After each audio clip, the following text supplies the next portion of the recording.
नमस्कार साथियों, स्वागत है आपका टारगेट विद राहुल चैनल में। साथियों, आज हम बात करेंगे यूपी बीईओ भर्ती 2026 के बारे में। ठीक है, तो आज की वीडियो खास तौर पर उन सभी अभ्यर्थियों के लिए है जिन्होंने ग्रेजुएशन के साथ में बीएड किया हुआ है। अगर आप काफ़ी समय से किसी अच्छी सरकारी नौकरी का इंतजार कर रहे हैं तो आपके लिए बहुत बड़ी खुशखबरी हो सकती है, क्योंकि सबसे बड़ी बात इसमें यह है कि इसमें बीएड चाहिए। और एक बात ये कि ना तो इसमें सीटेट चाहिए और ना ही इसमें यूपी टेट की आवश्यकता है। ठीक है, ये चीज़ नहीं चाहिए, सिर्फ कैंडिडेट इसमें बीएड होना ज़रूरी है। ठीक है, ग्रेजुएशन हो और साथ में उसके पास में बीएड हो। अब जानते हैं साथियों हम ये बीईओ होता क्या है। तो बीईओ होता है साथियों यहाँ पे खंड शिक्षा अधिकारी। ठीक है, खंड शिक्षा अधिकारी है ये। और इसका क्या काम होता है, देखिए, ये बीईओ ब्लॉक स्तर पर बेसिक शिक्षा विभाग का सर्वोच्च यानी कि प्रशासनिक अधिकारी, ये ग्रुप बी की जॉब है साथियों, गेजेटेड ऑफिसर होता है। ठीक है, गेजेटेड ऑफिसर वो बनता है। और यहाँ पे इसकी जो मुख्य जिम्मेदारियाँ हैं वो क्या क्या होती है, इसका क्या क्या काम होता है, ठीक है, उसके बारे में हम बात करेंगे। देखिए, इसकी जो जिम्मेदारी है, एक तो जो सरकारी प्राथमिक एवं उच्च प्राथमिक स्कूलों का निरीक्षण करना, ठीक है, कि ठीक प्रकार से चल रहे हैं नहीं चल रहे हैं। शिक्षकों के कार्यों एवं उपस्थिति की जांच करना कि शिक्षक टाइम पे आ रहे हैं या नहीं आ रहे हैं। और ये जो मिड डे मील की जो योजना गवर्नमेंट ने चलाई हुई है और डीबीटी योजना का संचालन करना और ब्लॉक में शिक्षा की गुणवत्ता में सुधार करना। ठीक है, ये इनके प्रमुख जिम्मेदारी होती है, इनके काम होते हैं। ठीक है, तो बहुत अच्छा मौका बीएड वालों के लिए है और ये वैकेंसी आपको जो है जल्द देखने को यहाँ पर मिलेंगी। ठीक है, तो ये भी बताऊंगा कि ये वैकेंसी कब तक आ सकती है। तो यहाँ पे देखिए साथियों, इसमें बीएड अभ्यर्थियों के लिए एक वरदान साबित है। इसमें ग्रेजुएशन चाहिए, बिल्कुल चाहिए, और इसमें बीएड डिग्री होनी चाहिए। अब ना तो इसमें यूपी टेट की ज़रूरत है ना सी टेट की ज़रूरत है। ठीक है, तो इनकी कोई आवश्यकता नहीं है, इसमें सिंपल ग्रेजुएशन और बीएड मांगी गई है। अब इसमें बात करते हैं, है ना, बच्चों का यही क्वेश्चन होता है कि जी इसमें एलिजिबिलिटी क्या होगी। तो एलिजिबिलिटी क्या है, इसमें शैक्षणिक योग्यता मैं आपको बता दूं कि एक तो ग्रेजुएशन होनी चाहिए और बीएड होनी चाहिए। ना तो इसमें डीएलएड की ज़रूरत, ना ही बीटीसी वाले इसमें पात्र होंगे, सिर्फ बीएड वाले ही पात्र होंगे। ठीक है, इस चीज़ को ध्यान रखेंगे, बीटीसी वाले इस फॉर्म को नहीं भर सकते, एक तो ये बात है। और जिनकी एज 21 से 40 साल है वह इस फॉर्म को भर सकते हैं। और इसमें ओबीसी, एससी, एसटी इनके लिए आरक्षण भी दिया हुआ है, यानी कि इनकी एज में 5 साल का एज रिलैक्सेशन और मिल जाएगा। ठीक है, 5 साल की जो है इन्हें छूट मिल जाएगी। चाहे यूपी में आपको पता है कि ओबीसी, एससी, एसटी इनको सबको 5 साल की छूट मिलती है। ठीक है, तो ये चीज़ है।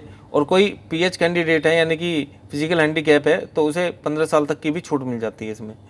आगे हम इसमें बात करेंगे। देखिए, इसका जो इसमें देखिए साथियों, इसमें 2 एग्ज़ाम होंगे। ठीक है, एक तो प्री होगा और दूसरा मेंस होगा, जैसे पीसीएस वगैरह में होता है, आरओ में होता है। इसी तरीके से इसमें भी इन्होंने ये पैटर्न लगाया हुआ है कि इसमें एक प्री एग्ज़ाम होगा, क्योंकि भाई अच्छे लेवल की जॉब है, ग्रुप बी की जॉब है। इसमें इंटरव्यू तो होगा नहीं, लेकिन इसमें 2 एग्ज़ाम ज़रूर होंगे, एक तो प्री होगा और दूसरा मेंस होगा, है ना। तो सभी चीज़ों के बारे में हम डिस्कस कर रहे हैं। ये जो प्री एग्ज़ाम है, इस प्री एग्ज़ाम में टोटल पर्सन आएंगे आपके 120 क्वेश्चन। ठीक है, और ये एमसीक्यू क्वेश्चन होंगे सारे के सारे। ठीक है, तो 120 पर्सन इसमें आने वाले हैं और ये 120 पर्सन साथियों 300 अंकों के होंगे। ठीक है, 300 अंकों के होंगे और इसमें टाइम आपको दिया होगा 2 घंटे, यानी कि 120 मिनट आपको मिलेंगे। और इसमें अच्छी खासी नेगेटिव देखने को मिल रही है, यानी कि 1/3 की नेगेटिव मार्किंग है। यदि आप 3% गलत कर देंगे लगातार तो आपने जो एक क्वेश्चन सही करा है तो वो आपका जो है वो भी कट जाएगा, है ना। इतना नुकसान में आप पहुंच जाएंगे कि अगर आप 3 क्वेश्चन गलत करते हैं तो। और एक चीज़ आपको ध्यान रखनी है साथियों कि जो प्री परीक्षा है केवल ये क्वालिफाइंग एग्जाम है, इसके कोई अंतिम मेरिट में अंक नहीं जुड़ेंगे। ठीक है, बस ये क्वालिफाई करना है, जो इसको क्वालिफाई करेगा वही मेंस एग्जाम में बैठ सकता है। ठीक, अब इसके बाद में हम बात करते हैं यहाँ पर देखिए प्री एग्जाम सिलेबस के बारे में कि इसमें सिलेबस होता क्या है, किस किस तरीके के क्वेश्चन इसमें पूछे जाएंगे। तो लगभग इसी तरीके का पैटर्न होता है जैसे आरओ का पैटर्न होगा। ठीक है, तो सिंपल इसी तरीके का ये पैटर्न इसमें आपको देखने को मिलेगा। इसमें जीएस के ही क्वेश्चंस इसमें मिलेंगे और इसमें कौन कौन से टॉपिक से क्वेश्चन पूछता है, जैसे सामान्य विज्ञान है ना, जनरल साइंस के फिजिक्स, केमिस्ट्री, बायो, इनसे भी प्रश्न आपको देखने को मिलेंगे, है ना। और इतिहास से प्रश्न आपको देखने को मिलेंगे, चाहे वो एंसेंट हिस्ट्री हो, मेडिवल हो या मॉडर्न हिस्ट्री हो। और इसमें जो है राष्ट्रीय आंदोलन भी पूछेगा, यानी कि हिस्ट्री में जो भी आंदोलन हुए हैं उनकी सन भी पूछ सकता है। ठीक है, और किसने उसमें नेतृत्व किया है इसके बारे में पूछ सकता है। और भारतीय राज्य राज्य व्यवस्था यानी कि पॉलिटी से प्रश्न पूछे जाएंगे, इकोनॉमिक्स से प्रश्न पूछे जाएंगे, अर्थव्यवस्था से, और विश्व और भारत का भूगोल इससे भी प्रश्न पूछे जाएंगे।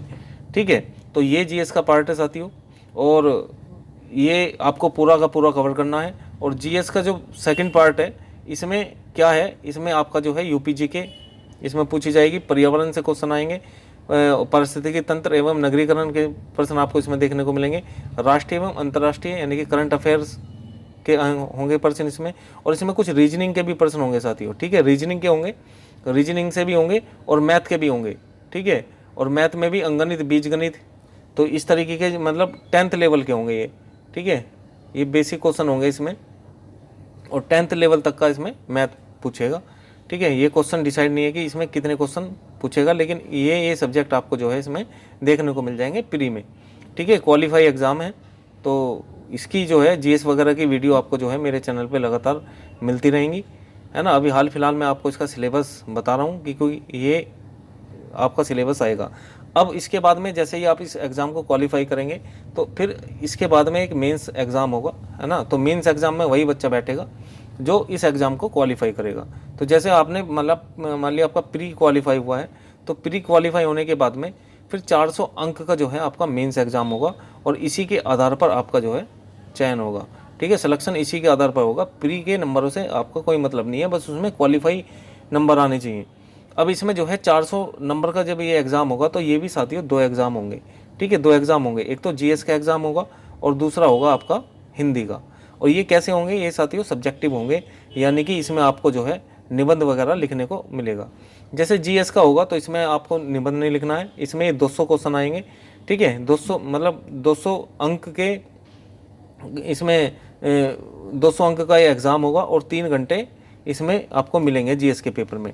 ठीक है, डिस्क्रिप्टिव होगा साथियों ये, यानी कि इसमें लगभग 40% आएंगे, 40% इसमें मिलेंगे, और 200 अंकों के होंगे।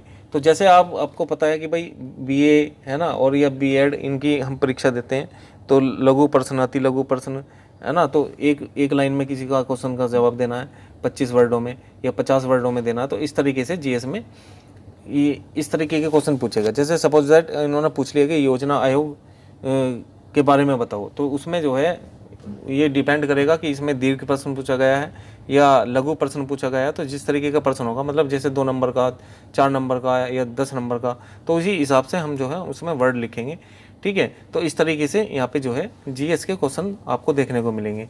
जैसे अब सेकंड है, यानी कि हिंदी का एग्ज़ाम होगा सेकंड पेपर, तो ये भी आपको जो है 200 अंक का होगा, जिसमें 100 नंबर की हिंदी और 100 नंबर का आपको जो है निबंध देखने को मिलेगा। किसी भी चीज़ पे आपसे निबंध पूछ सकता है। ठीक है, निबंध लिखवाएगा, और इसमें भी 3 घंटे का समय आपको मिलेगा, 3 घंटे का।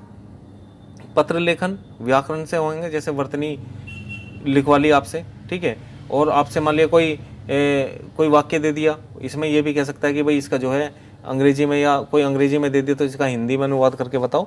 ठीक है, तो कुछ इस तरीके के प्रश्न इसमें आपको देखने को मिलेंगे, और इसमें आपको निबंध भी लिखना पड़ेगा। ठीक है, आपसे विलोम शब्द, तो आपको विलोम शब्द लिखना पड़ेगा, उसमें ऑब्जेक्टिव टाइप के क्वेश्चन नहीं मिलेंगे, ऑप्शन नहीं मिलेंगे। ठीक है, तो ये बिल्कुल एग्जैक्ट आपको याद होने चाहिए, तभी आप जो है बढ़िया इस परीक्षा में कर पाएंगे। अब इसमें ध्यान दो भाई, बीईओ में कोई इंटरव्यू नहीं होता है, अंतिम चयन केवल मेंस के 400 अंकों के आधार पर होगा। ठीक है, तो ये चीज़ आपको समझ आई। अब इसके बाद हम आगे बात कर लेते हैं यहाँ पर देखिए, अब इसका नोटिफिकेशन के बारे में बात कर लेते हैं कि भाई इसका नोटिफिकेशन आपको कब देखने को मिल सकता है और इसकी फाइनल स्ट्रेटेजी क्या होगी।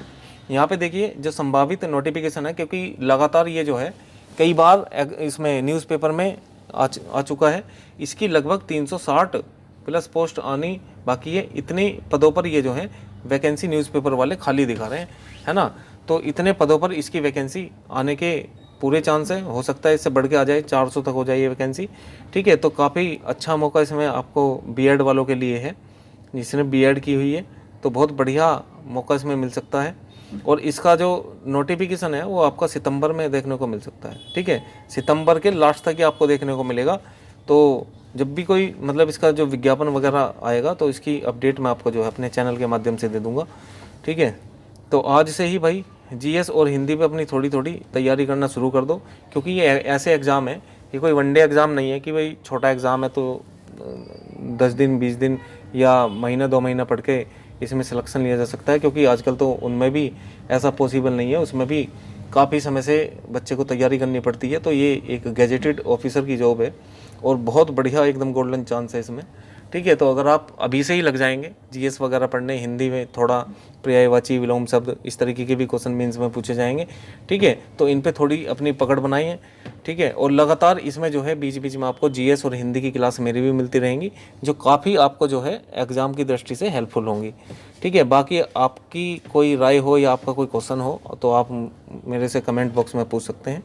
ठीक है, तो उन क्वेश्चनों का आपका आंसर ज़रूर आपको मैं दूंगा।